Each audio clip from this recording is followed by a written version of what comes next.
时间，没有是你的，这已经是你的时间，对，因为叶教授是等一下的。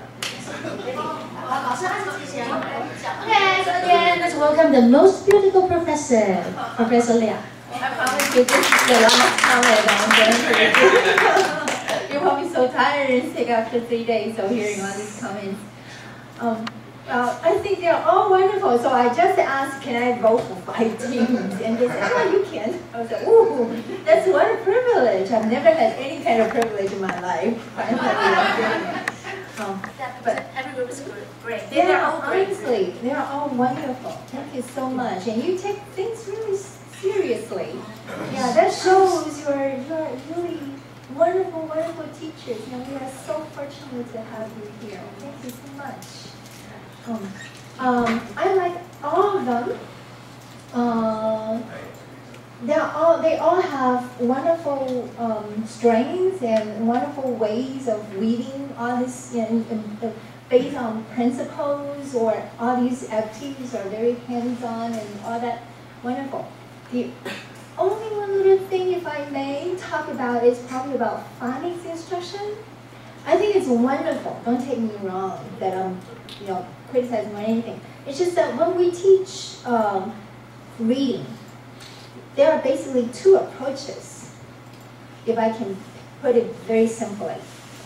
Does anybody know what 2 approaches when it comes to teaching reading? Somebody got it. Yes. Top down and bottom up. Everybody knows, right? Okay. If we teach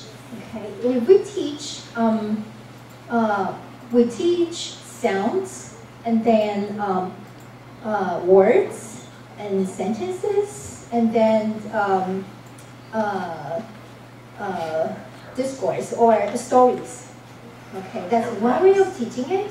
But if you have students listen to stories first, or have conversations and dialogues, and then help them to understand that what you're hearing are actually consist of sentences, words, and words are based on or combinations of sounds. These 2 approaches, which one is top down, which one is bottom up? Top down story to phonics and bottom up is story. Say it again. Anthony, right? Top down is story to phonics and Stories to phonics. Yeah. Yeah. The opposite. Exactly. So, what is there a better way of the 2 to teach? It depends. Exactly. But in the context of EFL teaching, a lot of times we don't get. We usually get it. We tend to teach students with one of the 2 instead of having both, which is if you're teaching with combinations, that's wonderful, and I thank you for the kids. But a lot of times we do have our students learn phonics with the bottom-up approach, and this is, of course, very natural because, especially with people who speak English as a native language, you speak a phonetic language. Because you are used to having the sentence, the whole sentence, or the whole language all the time. But for EFL students, we don't have that kind of exposures. So when they don't have anything, very naturally we'll think that, that we need to start with letters, alphabets, and put the sounds together and all that. So in that way, which way are we teaching them usually? It tends to be bottom up.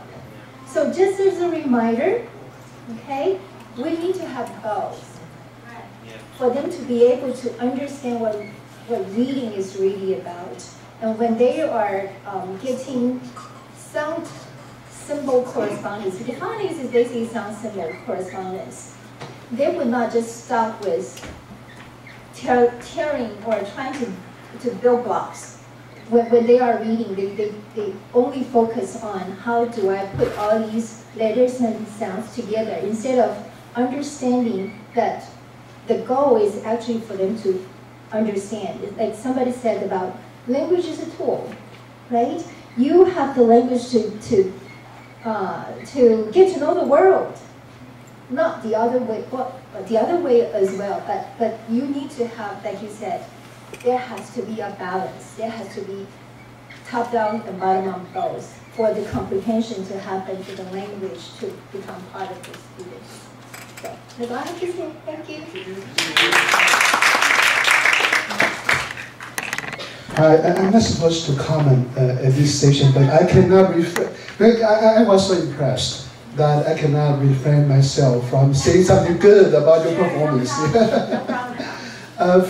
Two questions I just saw in your presentation. One is that for those language components like words or sentence structures, one question I saw was that you have lots of repetition. That's our students need, but repetition in a contextual and a meaningful way. That's great.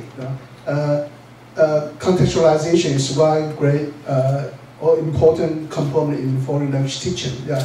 By doing so, by providing verbal context, pictures, body language, and many other things, that students can understand you much better. Right? So that's one question I saw.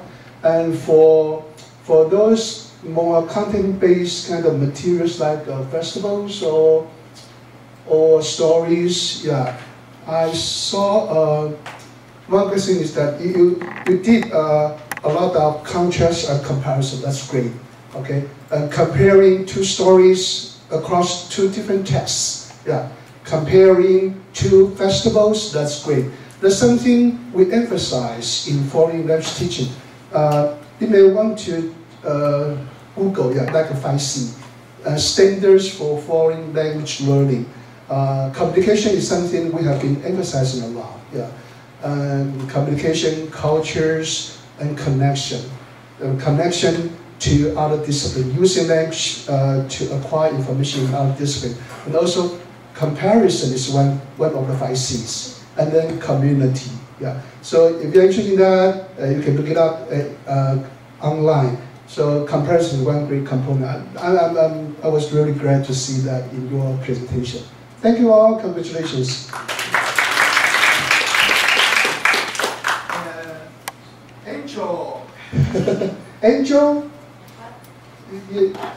Next. Is that right? I don't see Angel. I don't see Lena, Frida and Lena are here. 下一个是你们哈。Angel is the one who is going to say something. What's going on? This is off the script. What's happening? I don't know. I feel it. I think it's a trap. The one speaking next to me is Angel. Angel, yeah. I see. Oh, I see Angel. I see Alyssa. Oh, it was a setup.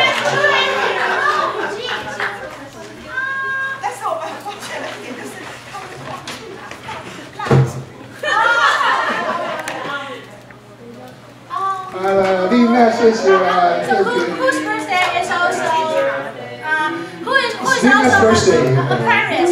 Whose birthday happened to fall in January as well. Aquarius, so come to the front, all the Come to the Aquarius, front. because it's January, okay? It's a birthday for Aquarius. Come on, come to the front, everybody. Oh, it's No, okay. this is your day. I'm Aquarius, so I think I would like to invite all the Aquarius come to the front. Come on. Aquarius. All the Aquarius. If your birthday was between Yeah, between January. I don't know. January 21st and February 21st, you need to come on down.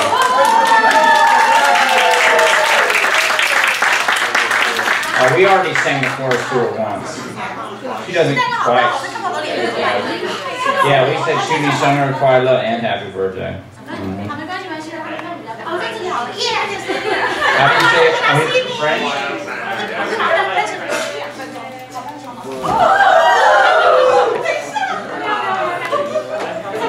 Oh no, we have a cake defilement. We have a cake.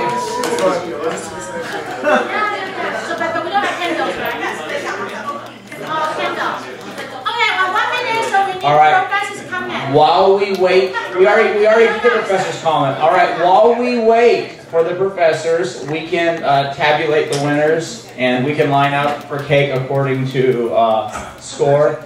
In Group F, somehow Group F got 1 vote. Yes, I'm not lying. Group F got 1 vote. I don't know, but someone apparently thought their group was so awesome that they voted for themselves and could not spare a vote for any other group. I looked and saw what group it was, but they're going to remain nameless because I'm not going to snitch on them, but I know who you are. All right, and then Group A got 9 because their leader didn't vote for them. Sorry. And then, couldn't even crack the double digits, guys. I'm so disappointed. No, and then Group C got 12, and then Group D got 15. And then I was like, do we really want to know, or should we just keep it a secret? I mean, obviously Groups B and E did awesome, right? Yeah. Do you really want to know who won, or can we just be happy that they did so well? Who won? E. Let's see, who won? I have to look. Oh, yeah. Group B, yeah, blue for B. Yeah, and Group A got. No. Group D.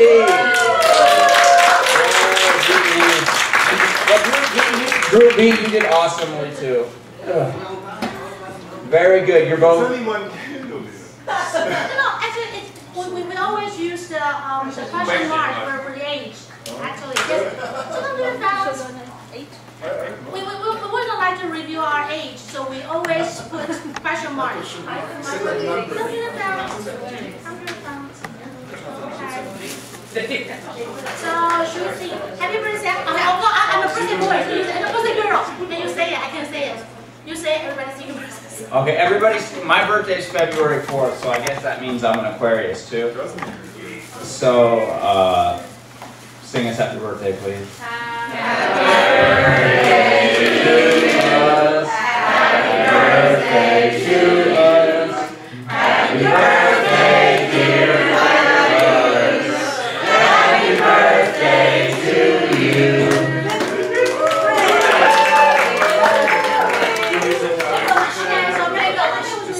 Oh wow! This year we actually remember plates and silverware. We are improving. Our birthday party game is getting better. World peace.